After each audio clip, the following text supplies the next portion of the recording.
आजच्या या विकल्प संगमच्या निमित्ताने शंकरगुरुवार योगींची आठवण काढणं हे खरंच सार्थ आणि समर्पण. कारण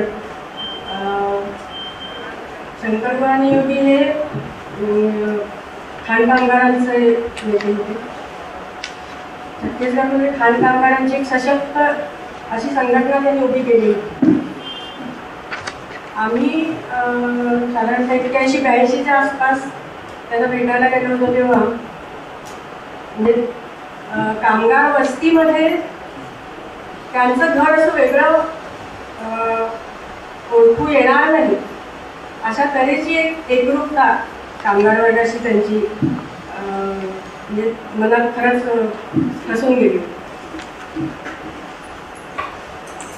कामगारांचा संघर्ष उभा करतानाच फक्त संघर्षात्मक भूमिका घेऊन नाही चालणार आहे, तर संघर्ष आणि निर्माण अशी घोषणा त्यांनी केली. आज जो आपण पर्यायांचा विचार करतो तर त्याची कुठेतरी एक बीज त्या संघर्ष आणि निर्माण या त्यांच्या घोषणेमध्ये पण दिसून येतात.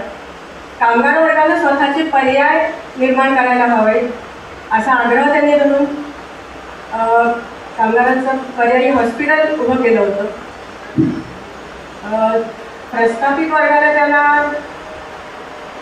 त्यांच्यावरती हल्ला करून संपवून टाकलं, नाहीतर कदाचित आणखीनही त्यांची काही पर्यायी बांधणीची पर्यायी रचनेचे विचार आणि त्यांची कृती आपल्या डोळ्यासमोर आली असते कदाचित.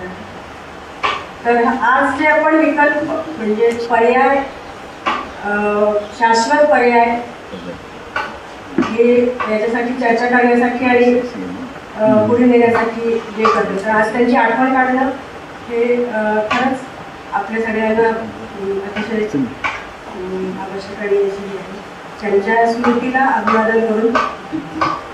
आणि त्यावेळेच्या ट्रेड युनियनचा जो नेहमी पारंपरिक ट्रेड युनियनची संकल्पना होती त्याची पर्यायी संकल्पना कशी लावू शकते याचा पर्याय आणि जे शहीद हॉस्पिटल उभं केलेलं आहे ते आजही सुरू आहे.